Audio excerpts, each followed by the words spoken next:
Du bist chérie, das Glück für mich, für mich formidable.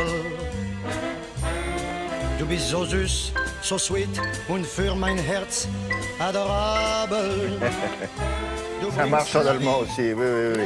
Qui était ce monsieur von Zeppelin? Ah ben, c'est pas un inventeur, c'est pas un ingénieur, c'est pas un fou de volant, vous savez, comme tous les dans leur drôle pionniers. de machine. Oui, eh bien non, c'est un type qui a une passion et qui va prendre les hommes autour de lui qui sont capables de créer cette nouvelle machine.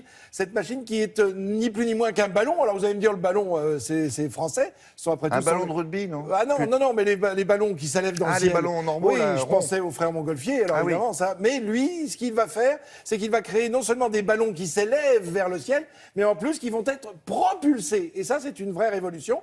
Et c'est ce qu'on appelle le dirigeable. Et là, c'est-à-dire que c'est quelque chose que vous pouvez diriger, bien sûr, mais surtout dont vous pouvez utiliser les capacités pour transporter, pour supporter, pour de très lourdes charges peuvent être même déplacées. Enfin bref, c'est une vraie révolution. Alors, en fait, tout commence par par le service militaire.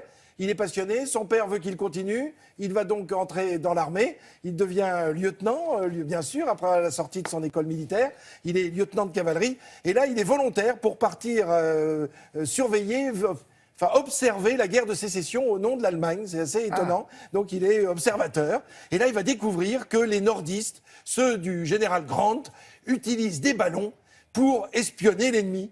Non seulement, alors ils les utilisent pour les regarder aux jumelles, pour prendre des notes. Des ballons dirigeables. Des ballons dirigeables, absolument. Des ballons avec une petite nacelle. Voilà, tout à fait, on va voir ça en image.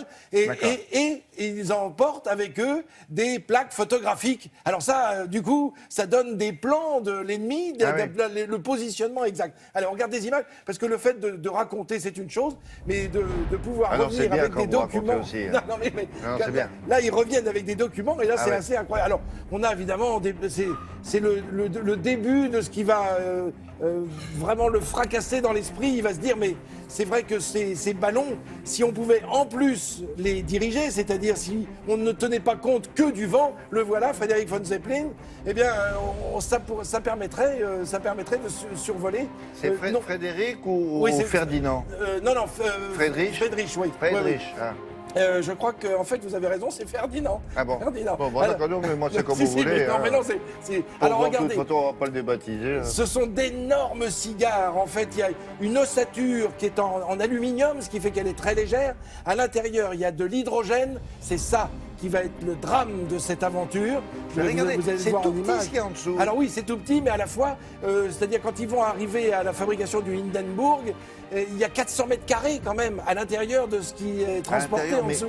Alors en dessous. En dessous, pas dans le ballon. Non, dans le ballon, on peut transporter, si on veut transporter des objets, mais les passagers sont avec le commandant de bord et puis tout l'équipage sont absolument en dessous. Et ça va servir, évidemment, dès l'entre-deux-guerres, à traverser l'Atlantique. Ça a une telle popularité que quand on voit passer ce ballon, eh bien, on se dit, on peut surveiller l'heure et regarder sa montre, il est toujours à l'heure. Et ça, c'est le drame absolu qui s'est déroulé en 1937 avec le Hindenburg, qui, en arrivant aux États-Unis, ne trouve pas le moyen de s'accrocher, d'accrocher ses suspentes pour pouvoir se poser. Le temps est exécrable et il va exploser en l'air à la suite de manœuvres indélicates.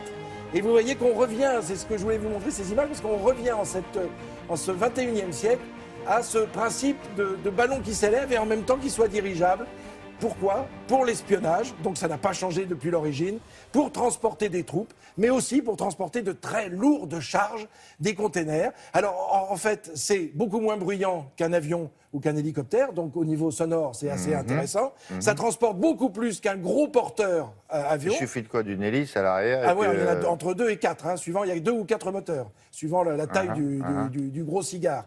Et puis, en plus, ça consomme 20 fois moins qu'un hélicoptère, 20 fois moins. Donc, mais qu'est-ce qu'on met? Parce que c'est très dangereux à l'époque, on l'a bien vu, ça a brûlé, donc il faut... Alors, le souci, c'est que vous avez raison de le rappeler, c'est que là, il y avait de l'hydrogène, parce que l'Allemagne, à l'époque où ça a été créé, vous avez été sous l'embargo suite à la Première Guerre mondiale, donc ils ont dû mettre ce produit dangereux, soufflé de l'hydrogène, au lieu de l'hélium, comme ils voulaient le faire. Mais comme ils étaient sous embargo, ils ne pouvaient pas obtenir d'hélium. Donc ils ont choisi l'hydrogène, et c'est ça qui a tué en 1937. Et là, ce que l'on propose là, c'est Ah pas bah ça c'est là, du coup, moteur électrique ou moteur...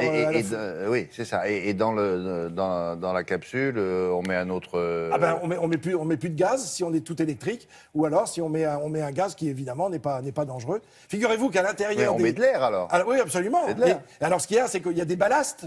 Ça décollait depuis de l'eau. On mettait de l'eau et puis on lâchait l'eau. Et là, du coup, l'hydrogène permettait Non, c'est de l'air ballon de maintenant. monter. Oui, D'accord. absolument. Merci beaucoup. L'actualité.